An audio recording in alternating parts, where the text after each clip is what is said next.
کچھ لوگ کہتے ہیں جناب اللہ کے سوا کسی سے مدد نہیں مانگنی چاہیے. ٹھیک ہے جناب, کیا کہتے ہیں؟ غیر اللہ سے مدد مانگنا شرک ہے. قرآن کیا کہہ رہا ہے؟ اے ایمان والو, نماز اور صبر سے مدد چاہو. نماز اللہ ہے؟ جواب دیجئے نا. صبر خدا ہے؟ نہیں. تو جب نماز اور صبر سے مدد مانگنے کا قرآن حکم دے رہا ہے تو اس کا مطلب غیر اللہ سے مدد مانگنا تو شرک نہیں ہو سکتا. آیت پڑھی وَاسْتَعِينُوا بِالصَّبْرِ وَالصَّلَاةِ, نماز اور صبر کے ذریعے اللہ کی مدد چاہو. اور اس میں سے یہ نہیں انہوں نے بتایا کسی نے آپ کو کہ آپ نے نماز پڑھ کے اللہ کی طرف متوجہ ہونا ہے, صبر کی روش اختیار کرنی ہے تو اللہ کی مدد ساتھ آئے گی, کیونکہ ساتھ ہی لکھا تھا ان اللہ مع الصابرین. صبر اور نماز کے ذریعے اللہ کی مدد چاہو, بے شک اللہ صبر کرنے والوں کے ساتھ ہے.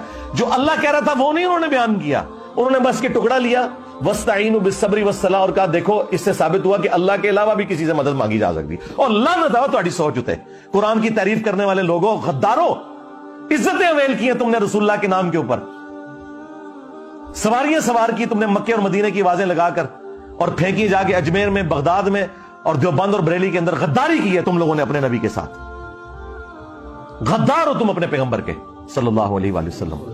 نماز اور صبر کی روش اختیار کرے گا اللہ کی مدد اس کے لیے آئے گی. اس میں سے غیر اللہ کی مدد کہاں سے ثابت ہو گئی؟